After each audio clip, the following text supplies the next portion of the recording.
Hey guys, welcome back to another Late Night Strange. And tonight, we are going to be telling you 5 of the most creepiest funeral home stories we've ever ran across. Without further ado, let's get started.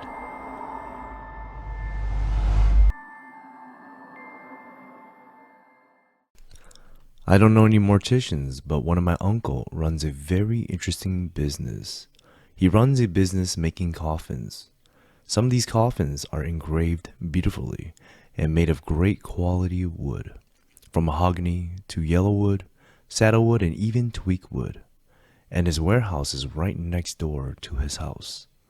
When we stayed in his house one time, disturbed by a banging noise that was coming from his warehouse, I woke up to find him still watching television quite late at night. At that time, I was around my mid-20s. I asked him, "Hey, are you still awake?" He replied, "Yeah, I'm waiting for a phone call. Just go back to sleep, darling. It's midnight." I keep hearing a banging noise, like someone knocking on wood. He replies, "Don't worry. It'll stop soon." He smiled. Me not understanding what he meant by waiting for a phone call, as how this is related to the bang noise I was hearing, I left him for the night, and the noise stopped in about 10 minutes later, followed by a phone call. I could hear him speaking on the other line, softly.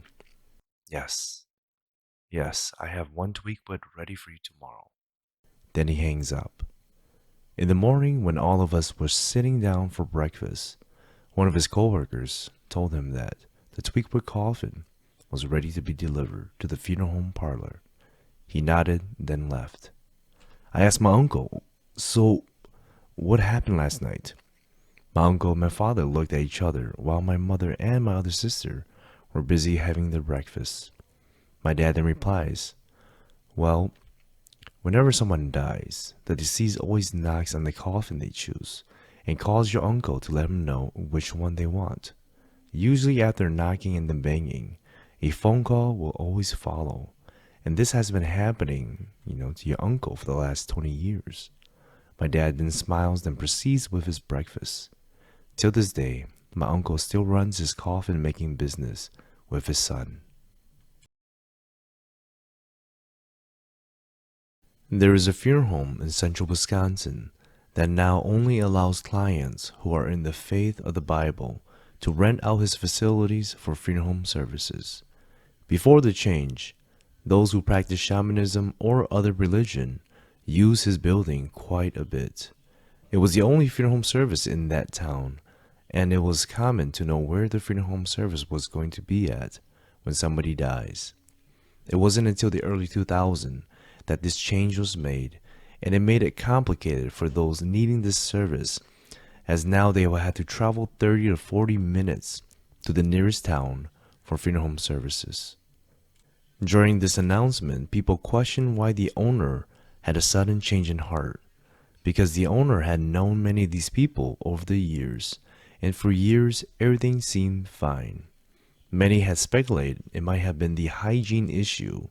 Reason being is many of the religion that rented out his space would butcher livestock and cook meals up for attendees inside the building. This issue had been brought up multiple times, but was quickly resolved by having them do their butchering and cooking outside. A few years later, after all the speculation and commotion had subsided, the owner came out and told his friends and family why he stopped catering to other religions that weren't in the faith of the Bible. He said ever since he started catering to other religions, strange things started happening in his building. Mind you, the owner has ran the business for 40 plus years and has never had anything out of the ordinary happen. And it wasn't until the early 80s there was a large settlement of Southeast Asian refugees that came to central Wisconsin after that Vietnam War. Mr. H is what we're going to call him, being the only funeral home business in that town, had found an opportunity to cater to these individuals. And as he did that following year, nothing out of the ordinary happened at all. It was just business like usual. It wasn't until one night when Mr. H stayed late to finish his paperwork when everybody had went home after a funeral service. As he focused on his paperwork on his desk, he hears a thump right outside of his office. As he makes his way to the door, opens it, he sees that somebody has pushed the coffin right up to his door outside of his office. He then calls out, "Whoever's still in here, we are closed for the night." As he waited for somebody to pop around the corner, no one emerges. He pushes the coffin back to where it was staged at the funeral home service, with the body still inside. Not really thinking too much of it, he went back to his office, left his door open, and proceeded with his paperwork. A few moments later, he heard a thump at his door again, looks up to see that the coffin was yet again pushed right in front of his office. Now he's really thinking someone is playing a sick prank on him. Really annoyed by this, he got up and went out to the hallway and said out loud, "Whoever keeps pushing this coffin here, to please stop, or he'll call the cops to escort them out." After saying this, he waited for a few more minutes, as no one came out.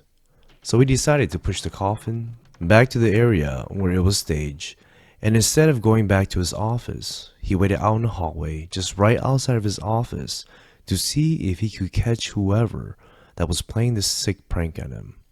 Then all of a sudden, around the corner, the coffin comes strolling back again, and as he looked in disbelief, he saw that no one was pushing it, and the coffin then strolls right up to him as he was trying to make sense of all of this. And without any hesitation, he sucked up the courage to push the coffin back to its place, locked up the wheels so it couldn't move, grabbed all his paperwork, and went home for the day. It wasn't until a few years later he came out and told his friends and family what he experienced and how this had shaken him up so badly he had decided to change his policy. When I was younger, I caught the eye of a young mortician. We got to talking, and I found him to be very pleasant and interesting. He was a true gentleman. Every once in a while, he would tell me something that happened at his work. There was a little girl that they had as a client. My friend said she looked like a little princess, very delicate and also sweet. Her family was devastated, and no one should ever outlive their child, yet bury them. There was crying and wailing. You could just imagine the pain. Her father was completely broken. He was in such pain that you could feel his heart breaking and his soul torn into pieces. After the family had went home and the funeral home directors locked up the place, mind you that there are always people who stayed behind to take care of the place. One night, the two men that stayed behind heard a small child crying and calling for her daddy. My friend said that that was the saddest thing he has ever experienced. He said even after the child was buried, they could still hear the cries of the little girl and crying asking for her daddy. My friend did something that he didn't want anyone to know. He called the father one evening and told him to please come after hours so that he could tell his little girl to go home with him. The father, still grieving over the loss, agreed to stop by that night, and he too heard his little girl calling for him. Without hesitation, the father said, "Daddy loves you and misses you so much," then told his little princess to come home with him. My friend said that after that, there was no more crying nor asking for daddy. That was just one of the stories he told me, as there are other plenty of stories of paranormal activity that was going on at that funeral home. When I was younger, I attended my grandpa's funeral home in Fresno, California. I was younger at the time, and I remember playing outside the funeral home with my cousins who were about my age. We were all playing hide and seek in the parking lot and all around the funeral home's property. But when it was time to switch up games, we noticed that a few of my cousins were missing. A group of us decided to go into the parking lot to go look for them under the cars, around the bushes, or even in the cars, because that is what we did as kids. We hid from people that were it so we couldn't be found. As we spread out and looked for our missing cousins, they were nowhere to be found, so we yelled out loud, "Come out! We give up." As we waited and waited for them to reveal themselves, none of them came out, so a group of us decided to go check inside the funeral home, thinking maybe they got cold and went inside. But as a group of us went inside to go look, one of the parents asked us what we were doing and why isn't Jacob and John with us. We told them that we were playing hide and seek outside and we couldn't find them, so we decided to come inside to look for them. The parents who were sitting in view of the entrance said that they haven't seen anybody come inside yet, and for everybody to come in because it was getting dark outside. We brushed it off as kids and decided to head back outside to go look for my cousins. As we did, we met up with the other kids in the parking lot. They said they couldn't find them at all, and at this time, my uncle was walking towards us to tell us to all go inside. As we told him that we can't go inside yet because our 3 cousins were still hiding, and for some reason, they haven't come out yet. My uncle then decided to yell out their names and let them know that if they didn't come out, they were to be grounded by their parents. Yet again, nothing. Then suddenly, my uncle heads back inside the funeral home to go grab the parents of these missing kids that were still hiding to come and call out their name and see if their parents' voices will help. Yet again, nothing. And a few hours has gone by, and the sun had already set at this time. As we were all inside at this point, out of nowhere, the parents drags the 3 missing kids and cousins inside, as they have found them playing down by the canals a few blocks away. The parents were furious at this point, questioning them as to why they had gone so far and why they had played down by the canal. My cousin, crying and confused, said, "Grandpa took us there. Grandpa took us there to go play with him." The parents, with a look of shock, yelled back at them to quit lying and asked them who that grandpa was. My cousin, without hesitation, still crying at this point, points at the picture of my grandpa that had passed away. This was my grandpa who we were attending the funeral home for. They also said that grandpa was the one that took them down to the canals and he walked on his fingers.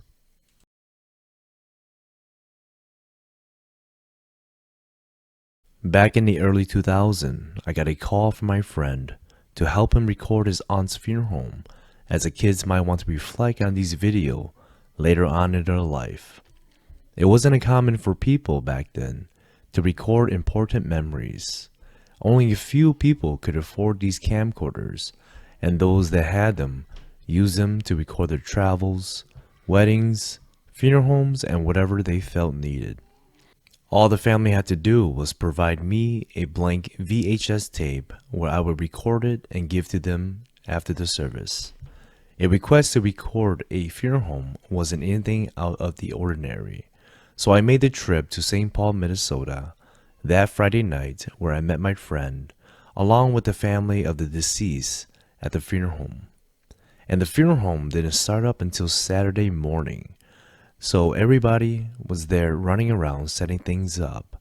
As the men chopped meat in the kitchen and the woman helped set up, I found a good place in the chapel to set up my camcorder. I intentionally faced the camera in the direction to where I could capture all the guests, along with the casket being visible. Then I headed into the kitchen area where I met my friend and caught up on life and even had a few beers while helping them prep. As the night went on and as it got closer to midnight, everyone decided to call it a night and rest, as tomorrow everyone must be back bright and early to start cooking for all those who were attending the funeral home.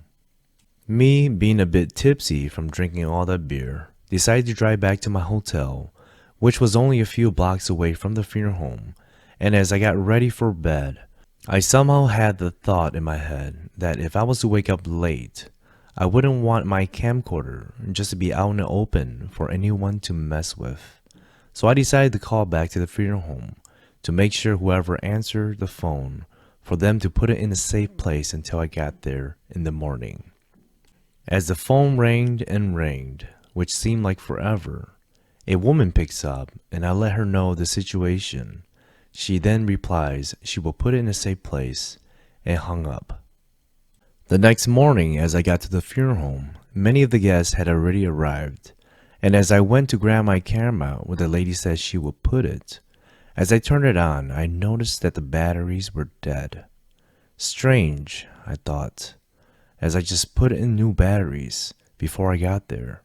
So I left with my camera to the nearest store to buy more batteries, thinking I must have turned it on and left it on all night, since I drank quite a bit last night and don't really remember much. I bought the new batteries, put them in, then noticed that the VHS was full. I swear I had opened a new one that the family had gave me, and even checked to make sure that it was empty. Sitting in my car, scratching my head on how strange this was, I decided to rewind the tape and watch it on my camcorder, and to my surprise, my camcorder was recording for the whole 2 hours, shortly after everyone started leaving. As it got quiet, the lights were seen turned off as the last person left the building. A few moments later, you could hear the phone ring and ring. My heart sank to my stomach as my imagination got the best of me, and the thoughts of my imagination turned into reality.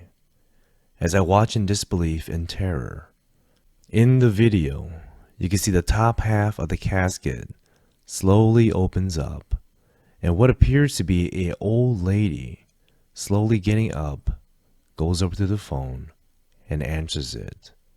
At this point, I am freaked out. I quickly took the tape out, threw it across the parking lot, and drove 3 hours back home without even telling my friend I left. Anyone hearing this story that has found that video in the early 2000s near St. Peter's and East 6th Street in St. Paul, Minnesota, please comment below. And that is it for tonight, guys. Hopefully you guys enjoyed this episode of the 5 creepiest funeral home stories that I've ever heard. For those of you who are new here, please like and subscribe, and I'll see all you guys again on the next episode of Late Night Strange. And like always, stay strange.